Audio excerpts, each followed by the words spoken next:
2 days ago, Dr. Nkosana Moyo, the leader of APA political party, launched their manifesto at the Rotary Center in Harare. If anybody got a chance to take a look at the document, you would understand a couple of things. First of all, the document is very succinctly written, it's very sharp in thought, and it's got a very good hand that is writing it.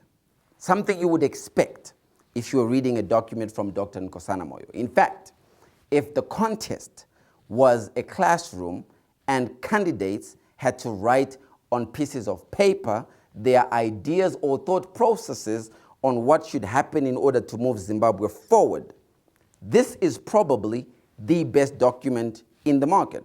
So well done to APA. But there is a lot of problems that I want us to talk about, and we're going to take a closer look at that. First of all, APA has one president, no vice presidents. And this is the reason Nkosana Moyo gave.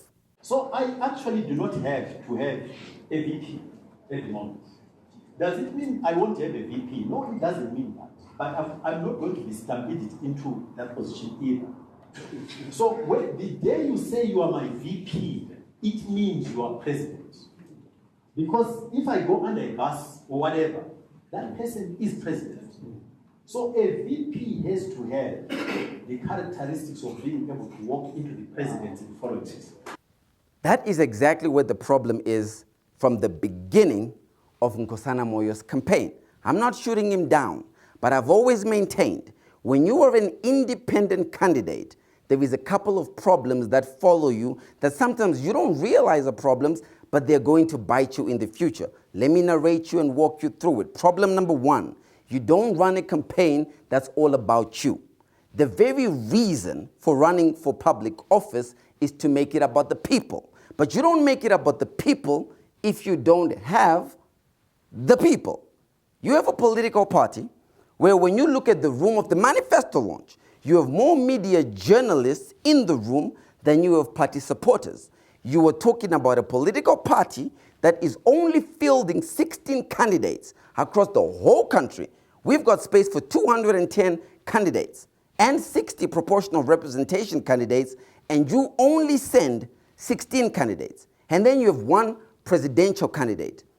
There is a problem there because the numbers don't add up. Politics is ultimately a numbers game. Dr. Nkosana Moyo, for all his theories, for a man who claims to have worked in the banking community, for a man who claimed to have worked at the World Bank, led financial institutions at the African Development Bank, the one thing I would expect him to get right is the numbers.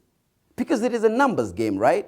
We have 5.6 million registered voters who belong to 10 provinces, and you have 16 candidates who are going into parliament, and you have one president. Let me make it clearer. The job of government is to implement laws that are made in parliament. So every person you vote for to go into parliament has a responsibility to create bills or laws that move this country forward. Then they take a vote to decide which bill passes or which bill doesn't pass. In order for that vote to count, you need consensus, normally built around your political party or your political bases. Without this, you can't get any laws past parliament. MDC was in parliament for the last 5 years. They were trying to pass laws, they couldn't even get them on the floor. Why could they not get them on the floor? Because ZANU-PF has 2/3 majority in parliament. It's a numbers game. It's not a personality contest. It's not an ideas contest. It's a contest of political strategy mixed with political ideas.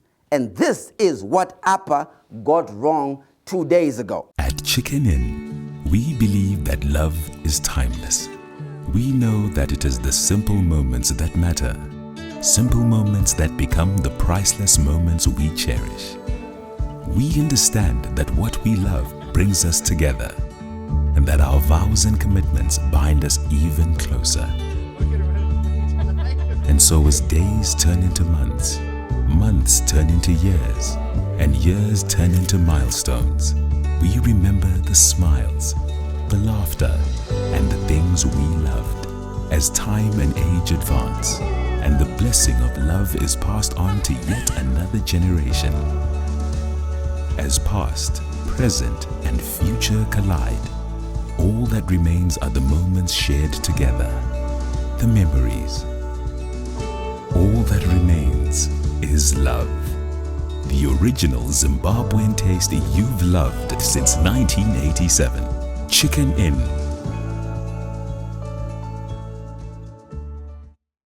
But I think that Dr. Nkosana Moyo should absolutely become president of a think tank which helps put these ideas together. The man is useful. But in this election, he's actually hurtful. He is hurting the chances of the opposition.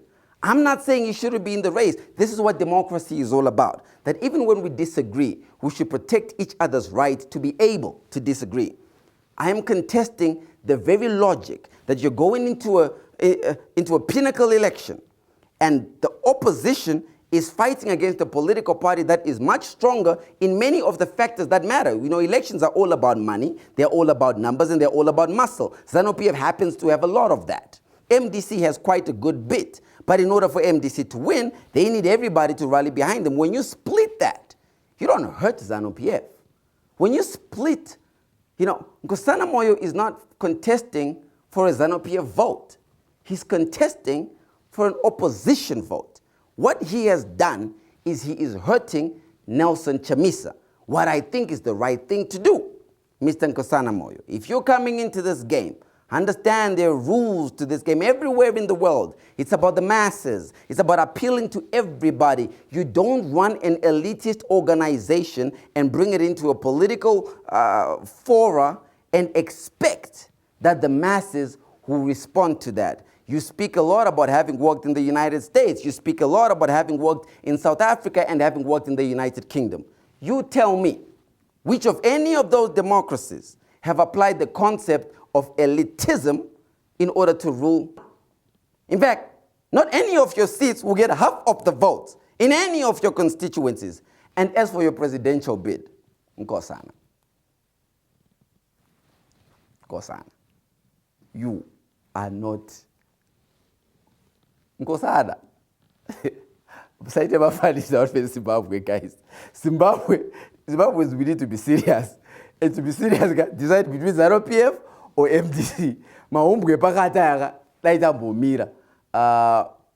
But again, that's what democracy is, right? Our right to disagree with each other.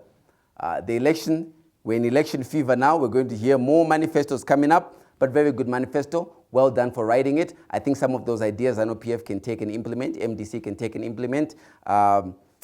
If I had to make a call, ED still has this election in the bag. MDC is still the only possible contestant to be able to remotely contest ED in this election. Until tomorrow, head bowed. Hi guys, thank you for supporting the Lumumba Files. To make sure you don't miss a show, press the subscribe button below and the notification button, that's the one with the little bell, and you will always get told when I put up a show. Thank you for watching. Head bowed.